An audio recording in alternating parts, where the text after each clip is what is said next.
Trying to stay healthy can seem like a full-time job sometimes, especially with all the conflicting information that's out there. But I'm here to make that job a little easier. Welcome to the Nutrition Facts podcast. I'm your host, Dr. Michael Greger.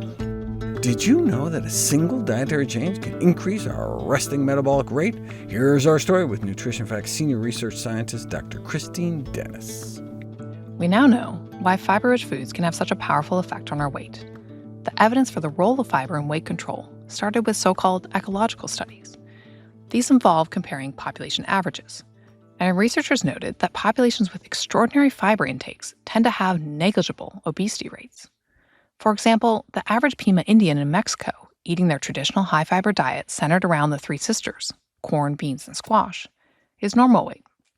But the average Pima on U.S. reservations has obesity. The problem with dealing with population averages is that we don't know if the individuals eating the higher fiber diets are themselves necessarily the ones protected from obesity. What do we see in cohort studies where individuals and their diets are followed over time? A cohort study of overweight youth found that the amount of fiber found in a single half-cup daily serving of beans, about 6 grams, over about a 2-year period was associated with a profound 25% difference in abdominal obesity. In about the same time frame, in middle-aged women, each 2-gram increase in daily fiber was associated with a weight decrease of about a pound. The postpartum period seems to be a critical time for women to be at risk of retaining the weight put on during pregnancy. A study of hundreds of new moms followed for the first 5 months found that inadequate fiber intake appeared to increase obesity risk by 24%. And it's not just women. A cohort that included tens of thousands of men, followed for years, concluded that an increase in fiber consumption of just 10 grams a day may prevent about 10% of weight gain within the population. Overall, the evidence from these kinds of observational studies is strong that increasing consumption of dietary fiber with fruits, vegetables, whole grains, and legumes across the life cycle is a critical step in stemming the epidemic of obesity. These studies can control for non-dietary influences such as physical activity by equipping people with gadgets to measure their movement. But there may be uncontrolled confounding dietary factors. Think about the list of high-fiber foods: fruits, vegetables, whole grains, and beans. Maybe fiber intake is just a marker for the intake of healthy foods. And there are dozens of reasons why eating whole plant foods could lead to weight loss that have nothing to do with fiber. To know if there's a cause and effect relationship between fiber and weight loss, you need to put it to the test in interventional trials. That's where colonic infusions can come in handy. In a randomized, double-blind, placebo-controlled crossover study, researchers showed that people's metabolism can be boosted within 30 minutes of an infusion into their rectums of short-chain fatty acids, the molecules our gut bacteria make when we feed them fiber. The study used the amounts we'd expect to create ourselves just from eating a high-fiber diet. Not only did the study participants get an increase in their resting metabolic rate, the amount of calories burned just by existing, but specifically their fat oxidation shot up as well, increasing the amount of fat they were burning by more than 25%. This translates to about an extra third of a pat of butter's worth of fat burned off their body within 2 hours of the infusion. Colonic catheters aside, we can get short-chain fatty acids directly and get the same little bump in resting metabolic rate and whole body fat breakdown, in addition to a decrease in appetite. So again, fiber may work on both sides of the energy balance equation, but does that decreased appetite actually translate into eating less? We'll find out next. How does the fiber we eat in foods impact our appetites and our resting metabolic rate, the amount of calories burned just by existing? What happens when we eat fiber-filled foods like beans?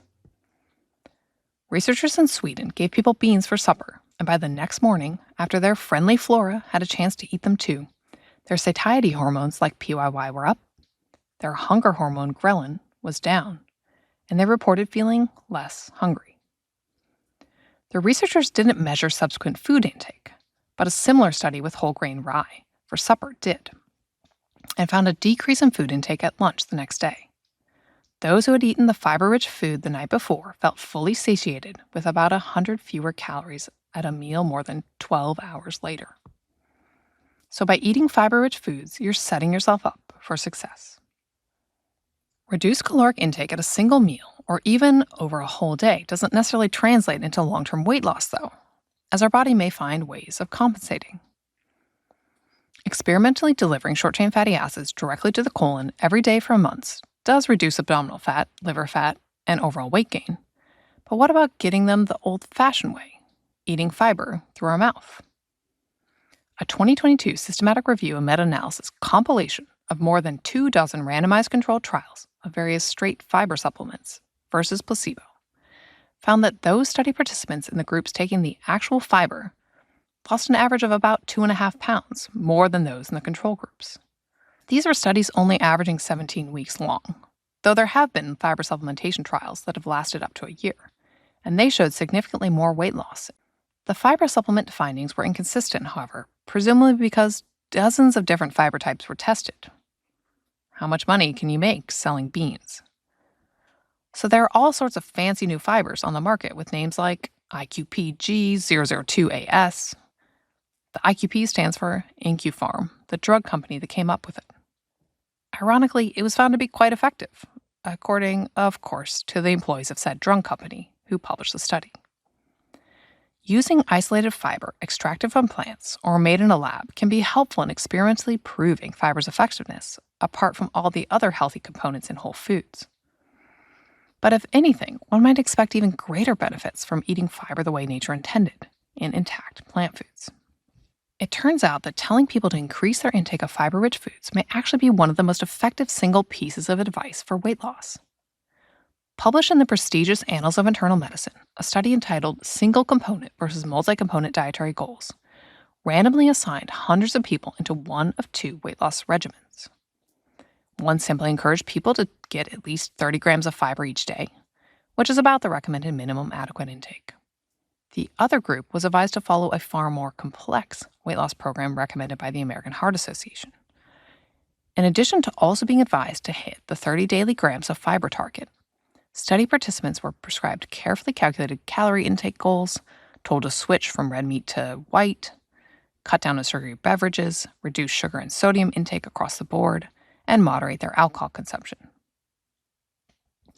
Even though both groups were told to reach the same fiber target, the group whose sole focus was fiber intake ended up eating more than twice as much extra fiber as the multi-component intervention, and surprisingly, similarly improved the quality of their diets. So the fiber-only group ended up reducing their saturated fat intake as much as the group who was explicitly instructed to do so. Just telling people to eat more whole plant foods seems by default to naturally crowd out some of the less healthy options that may have ended up on their plates. With similar dietary improvements, both groups lost similar amounts of weight, suggesting if you were able to give only one piece of weight loss advice, eating more fiber might not be a bad choice. Of course, it only works if you actually do it. One low-carb study reported favorable results compared to a high-fiber diet. How high was this so-called high-fiber diet? The study participants started out at a terribly low 17.4 grams a day. Unfortunately, that's pretty typical for the United States.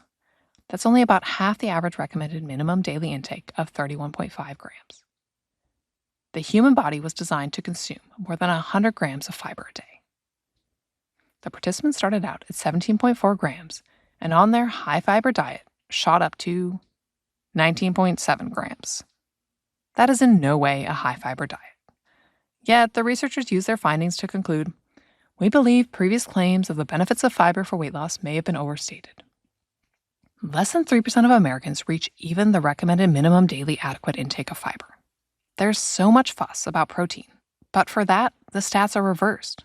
More than 97% of Americans do get enough protein, and more than 97% of Americans do not get enough fiber.